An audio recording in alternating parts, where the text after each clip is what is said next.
যৌন হয়রানির অভিযোগে উত্তাল খুলনা বিশ্ববিদ্যালয়। তদন্তে প্রশাসন, কখনো ভালো বন্ধু হবার ডাক, আবার কখনো এনজয় করার প্রস্তাব। এটি কোনো সহপাঠী কিংবা তরুণের আহ্বান নয়, একজন বিশ্ববিদ্যালয় শিক্ষকের পাঠানো খুদে বার্তা।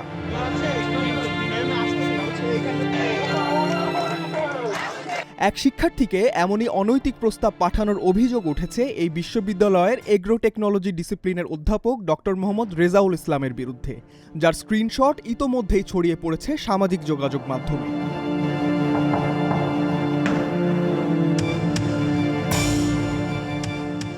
এই অধ্যাপকের বিরুদ্ধে ওঠা যৌন হয়রানির অভিযোগকে কেন্দ্র করে উত্তপ্ত হয়ে উঠেছে বিশ্ববিদ্যালয় ক্যাম্পাস। অভিযোগের পর একদিকে যেমন শিক্ষার্থীদের বিক্ষোভ ও প্রতিবাদ কর্মসূচি, অন্যদিকে তদন্তে বিশ্ববিদ্যালয়ের যৌন হয়রানি ও নিপীড়ন নিরোধ কেন্দ্র।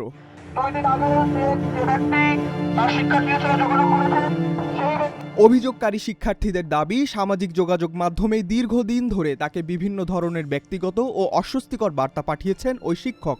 পরবর্তীতে বিষয়টি সহপাঠীদের জানালে শিক্ষার্থীদের মধ্যে তৈরি হয় ব্যাপক প্রতিক্রিয়া।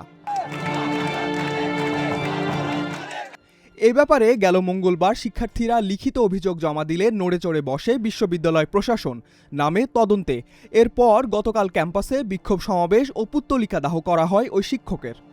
এই ধর্ষণটা হয় মূলত এই যে পটেনশিয়াল রেপিস্ট, এই যে রেজাউল ইসলাম নামে কিছু কুলাঙ্গার আছে, তাদের মতো পটেনশিয়াল রেপিস্ট যারা আছে, এদের মাধ্যমে এরাই ধর্ষণ করে থাকে। আর কখনো যেন না আসতে পারে বা না থাকতে পারে, সেটার আলটিমেটাম এখান থেকে আমরা দিয়ে যেতে চাই। আমরা সকলে তার দৃষ্টান্তমূলক শাস্তি চাচ্ছি। তাকে আমরা এই ক্যাম্পাসে দেখতে চাই না। এমন শিক্ষক আমাদের প্রয়োজন নেই। দ্রুত এই শাস্তিটা হোক, যাতে সকলের জন্য একটি দৃষ্টান্ত হয়ে থাকে। এই শাস্তির মাধ্যমে আর কেউ যেন এই ধরনের কাজ করার সাহস খুঁজে না পায়। তার শাস্তিটা যেন এরকম না হয় যে সেটা বিশ্রামকালীন ছুটির মতো। তাকে আমরা ক্যাম্পাসে কখনোই দেখতে চাই না।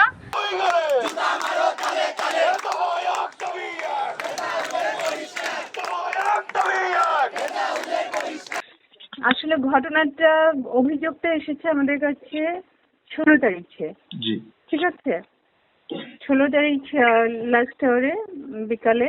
দেন তারপরে আমরা দুটো মিটিং করেছি। ফার্স্ট মিটিং পরের দিন, সেটাতে অভিযোগটা আমলে নেওয়া হয়েছে এবং আমলে নিয়ে সেটা প্রশাসনকে জানানো হয়েছে সে অনুযায়ী ব্যবস্থা নেবার জন্য। এবং আমি যতটুকু জানি হয়তো তারা সে অনুযায়ী ব্যবস্থা নিয়েছেন।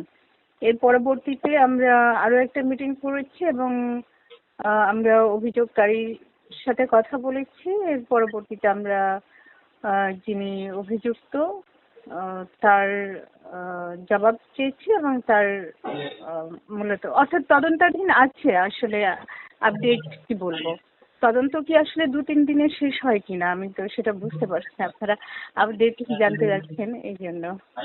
না ম্যাম, আমরা বেসিক্যালি যে তদন্ত কার্যক্রম আগাচ্ছে কিনা আমরা সেটাই জানতে চাই। তদন্ত তো অবশ্যই সময় সাপেক্ষ ব্যাপার এবং আমরা এই ব্যাপারে অবগত। ঠিক আছে ম্যাডাম, আপনাকে ধন্যবাদ। জি, ওকে। অপরদিকে নিজের বিরুদ্ধে ওঠা সব অভিযোগ অস্বীকার করেছেন অধ্যাপক ডক্টর মোহাম্মদ রেজাউল ইসলাম। তার দাবি, অভিযোগটি ভিত্তিহীন ও উদ্দেশ্যপ্রণোদিত। কয়েক মাস আগে তার মোবাইল ফোন হারিয়ে যাওয়ার পর সামাজিক যোগাযোগ মাধ্যমের অ্যাকাউন্ট অপব্যবহার হয়ে থাকতে পারে বলেই দাবি তার।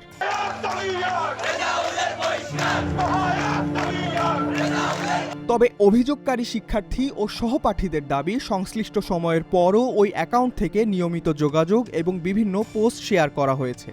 তদন্তের মাধ্যমে সত্য উদ্ঘাটন করে দ্রুত ব্যবস্থা নেওয়ার আহ্বানও জানান শিক্ষার্থীরা। ডেস্ক রিপোর্ট, আজকের পত্রিকা।